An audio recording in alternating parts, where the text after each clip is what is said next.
I know there's probably no good time for Chad to have a miss, but given the circumstances you wanted a chance there at the end, I get it, but like, might that have been a better place to have happen than maybe another time?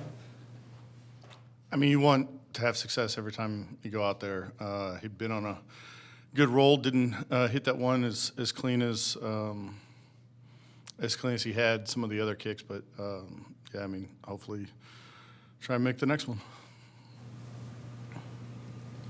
We haven't checked in with you in a while on the kickoff. I'm just curious, 12 weeks in now, if you've seen some patterns, enough data, I guess, to get a feel for how the league is approaching it as a whole now. Yeah, there's some things happening. You're starting to see some creativity out of some guys. There's been coverage adjustments. There's been return adjustments.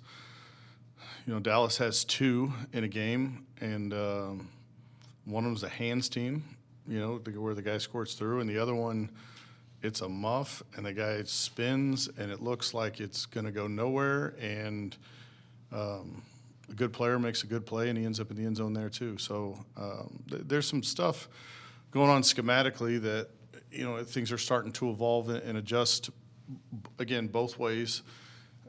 Probably in everybody's best interest to keep the returners off the kickers. That has proven not to be a good matchup. Guys have gotten hurt that way, but it's been interesting to watch, and I think it'll continue to evolve as the weather changes here in the last month of the season. That's usually when the fireworks really get going. Do you anticipate any changes to it this offseason? Do you think any chatter like that will lead to changes? I think guys have ideas. I think I said this to you guys before. They've involved some of the opinions of special teams coaches in some of these discussions. Generally speaking, it's a competition committee, ownership, players, and the rest of us just react to whatever gets decided. They've involved the guys in the conversation, so I think there's some good ideas out there. Whether or not it changes or not, remains to be seen. But I think there's a few ways that could improve the play and get more returns up. But I do think they accomplished the player except for the kicker thing, the player safety thing with the soft tissue and the reduction of head injuries based on what I've been told. And I know you don't know the specifics of like what happened at the very end of the Washington game with the guy returning the onside kick all the way. But when you're in situations like that, are you constantly reminding guys like, hey, if you happen to get the ball, go down and just end this game? Because obviously on an onside kick, most of the time no one's expecting it to actually be returned. You're just expecting somebody to fall on it. Mm-hmm. And it would seem like obviously that Dallas, it worked out fine, but it would have worked out maybe safer had he just fallen down rather than. It's similar to a defensive player getting an interception with no timeouts. Yeah, I mean, you hope that you have those reminders and those things pop in your head. There's some really smart players, and sometimes there's guys that suggest it to you on the sideline. Fitz actually got in a situation on a hand seam play here. I don't remember who it was against. I wasn't here, but there was 2:03 left to go on the clock, and the opponent had no timeouts. And if Fitz just catches the ball and goes down, it's 2:01, 2:02, and you're not in kneel down. And he had a discussion with Phil Dawson right before that play, and they said, ball security is the most important thing, but if you can get this to the 2-minute, we're kneel down. So there are those types of things that get talked about. Do they have timeouts? Do they not have timeouts? What's but sometimes instinct just takes over. I mean, there's probably 4 or 5 hand seam returns in the last 3 years that happen exactly like that. And sometimes people are onside kicking with 5 minutes left, and at that point you do want to score. But yeah, I mean, in that situation, there probably would have been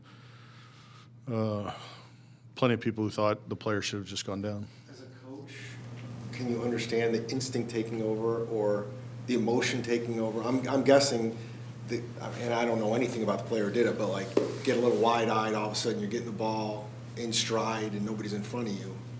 Sure.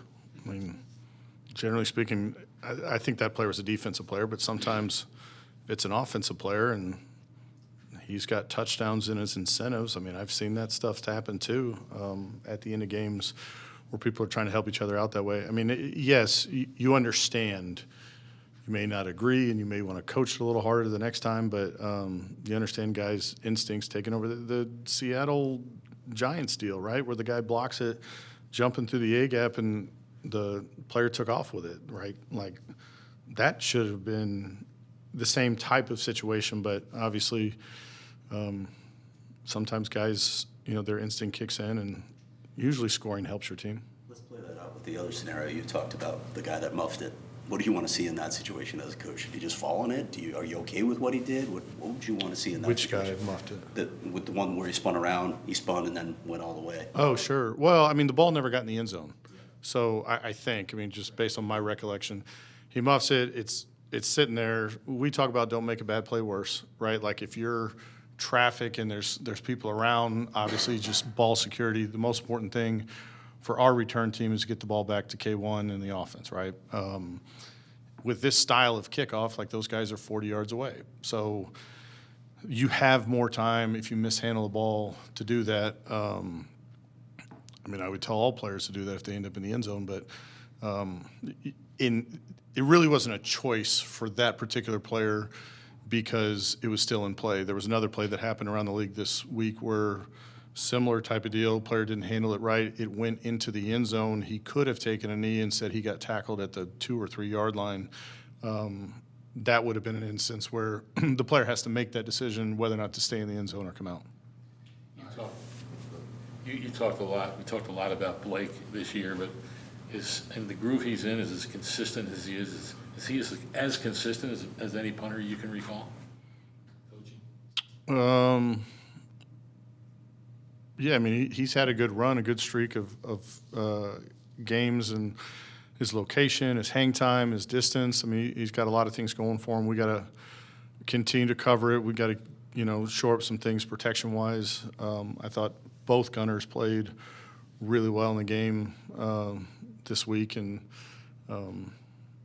Blake was pretty darn good. It's been 6 weeks since Matt went on IR. What's the latest on him? Do you expect him to play again this season? I want to handle this. I know you guys have been digging around some injury report things as of late, so I'm not sure where everything is at in terms of what the medical opinion and all those things. I know Matt's working his butt off to get back. I know he's progressing. To put a timeline on it, that's probably going to come from the head coach.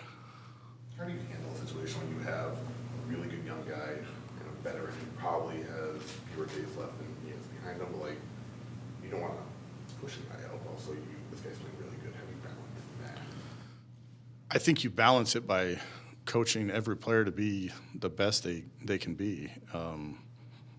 Nobody's trying to sabotage anybody's career, in any situation. So, whoever's available for us on game day, you want them to do their best. And right now, we've got one guy on the practice field, one guy who's not on the practice field. So, you just put all your attention towards whatever the emphasis is. It's the same thing with Blake. It's the same thing with Aaron. It's the same thing with Dortch and DJ, as specialists, as returners. Like, whoever you're coaching, you just try and do your best to get them to perform the best on Sundays or Saturdays, Mondays, wherever we play. When you get a player with a skill set like Max, second-round pick, does that just give you, from a coverage standpoint, the ability to do some things that you're not necessarily able to do on punt coverage? I don't know his draft status plays into it, but Max is a really good player and he's really fast. He's getting chances defensively. I think that he's going to progress and probably be a guy that won't be playing gunner, in the next few years. But that's his role right now, and he's doing well. I think when you have dominant gunner play, not that we've dominated all the time this season, but when you have dominant gunner play, you dictate to the return team that, you're either going to fair catch the ball or you're going to do something about them. So if you allocate resources to the outside, you don't have as many things going on against the protection group, or it certainly makes a difference when the gunners are playing well. And if they've got a skill set that mandates attention, it usually helps. And when you have two guys like that, now you got to make decisions, because like as special teams coaches, we're in a unique position because we coach against players like Max and we have players like Max. So it's, what would we do against a player who's playing really well at that position versus, okay, where's the ball going, right? Like, there's a lot of factors that play into it, but having good gunners certainly helps your punter, your punt team, your field position, all those things.